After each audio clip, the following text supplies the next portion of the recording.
बुखारी साहब जो chief election commissioner हैं, अब तो उनकी स्टेटमेंट भी आ गई है। जितनी ताख़ीर की बातें की जा रही थी, जितनी अफवाहें सरगर्म थी कि इलेक्शंस जो हैं वो नहीं होने जा रहे, अब तो बड़ा क्लियरली चीफ इलेक्शन कमिश्नर की तरफ से भी कह दिया गया है कि हर सूरत में जो है वो 8 फरवरी 2024 को इलेक्शंस होने जा रहे हैं। देखिए, मेरे ख्याल से अगर अब थोड़ा सा पीछे चलें तो जब सुप्रीम कोर्ट के अंदर हेयरिंग हो रही थी इलेक्शन के हवाले से जी, और जब अटॉर्नी जनरल ने कहा था कि जी इलेक्शन कमीशन ने अब ऐलान कर दिया 8 फरवरी को होंगे और 8 फरवरी को हुकूमत हर सूरत में इलेक्शन कराएगी, तो चीफ जस्टिस ने कहा था कि फिर इसको पत्थर पर लकीर समझें। उस दिन मैंने ये मान लिया था कि इलेक्शन 8 फरवरी को होंगे। अब 8 फरवरी के इलेक्शन के बारे में इबहाम किसको था?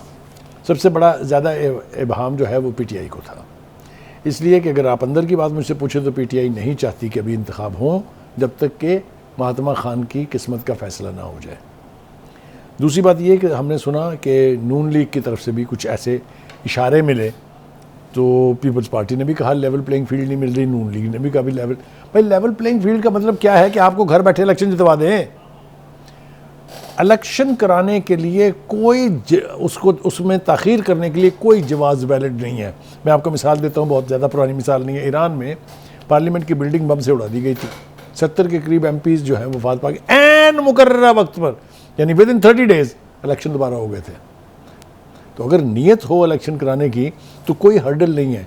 ये जो कहा गया था मौलाना फजल रहमान साहब, बहुत हमारे लिए काबिल एहतराम है, उनका जी सर्दी बहुत होती है, तो सर्दी तो दिसंबर में बहुत ज़्यादा होती है, फरवरी में तो फिर कुछ थोड़े से खुले दिन आ जाते हैं ना। तो मतलब कहने का ये है कि ये जो कोशिशें थी इलेक्शन में ताख़ीर की, उनको भी अब चुप लग गई है।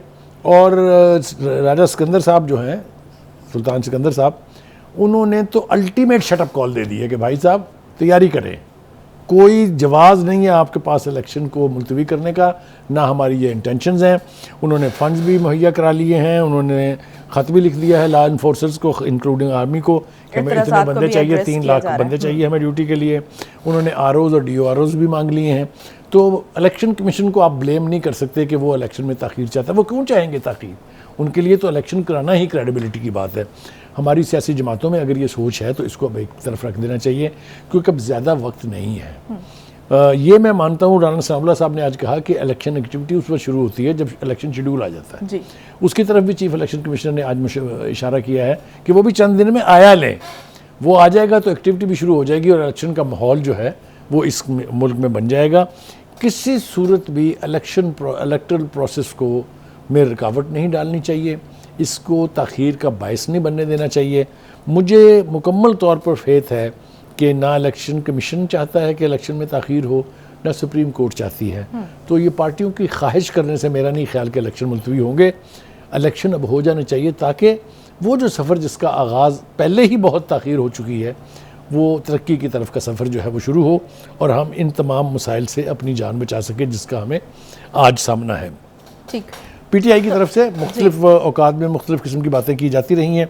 बाबर रहमान साहब आज बोले हैं कि उन्होंने कहा है कि जी हमारे जो महात्मा हैं, उन्होंने कहा है कि हर सीट के ऊपर हम इलेक्शन लड़ेंगे। वो इलेक्शन कैसे लड़ेंगे, वो ये जो बातें हम सुन रहे हैं कि ज़्यादातर टिकटें वकला को दी जाएंगी, उनकी होम कॉन्स्टिट्यूंसीज़ कहाँ हैं, लोग उनको कैसे पहचाने और एफिलिएट करेंगे उनके साथ, ये सारे सवालिया निशान हैं। सब एक वक्त ऐसा था कि जब ज़िमनी इलेक्शन में जितनी भी सीटें थी उस वक्त जिन पर इलेक्शन होने थे, उसमें खान साहब खुद खड़े हो गए थे। जी, वो कराची की सीट से भी खड़े हुए थे, वहाँ हार गए थे वो, और बाकी 6 सीटों के ऊपर वो जीत तो ज़रूर गए थे। बट जो मुल्क की इतनी सीटें हैं, 342 के करीब नेशनल असम्बली की हैं, 1100 के करीब प्रोविंशियल, हर जगह तो खान साहब नहीं खड़े हो सकते ना।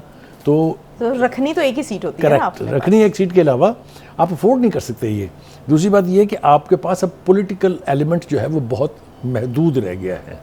ये इसीलिए तो वकला को टिकटें देने की बात हो रही है कि टिकटें भी देंगे किसको। सियासी एलिमेंट्स जो हैं वो तो या छोड़ के चले गए हैं, या मफरूर हैं, या जेलों में हैं। मुकदमात तो उन्होंने भुगत रहे हैं, ये तो कोई उनको बचा नहीं सकता इससे। जो भी फेट हो, मुमकिन है बरी हो जाएं, और बरी हो जाना चाहिए, हमारी ख्वाहिश है। लेकिन जो 9 मई का बोझ है वो उठाने के लिए पित्ता भी चाहिए, दिल गुर्दा भी चाहिए। जिन्होंने वो सब कुछ किया था उन्होंने ज़रूर ये सोचा होगा कि अगर हमारी पकड़ हुई तो क्या होगा। अगर उन्होंने नहीं सोचा तो वो अहमक थे। अब उनको भुगतना पड़ रहा है। तो 9 मई की लेगेसी को आप एक तरफ रख दें, बाकी कोई जवाज़ इलेक्शन मुलतवी करने का वैलिड नहीं है और ना ही किसी सियासी जमात को ये ख्वाहिश करनी चाहिए कि इलेक्शन में तख़ीर हो। ठीक है बुखारी साहब, फिर से एक ब्रेक लेने का कहा जा रहा है, छोटा सा ब्रेक, जिसके बाद दोबारा हाजिर होते हैं और नेक्स्ट टॉपिक की तरफ बढ़ते हैं। Stay tuned.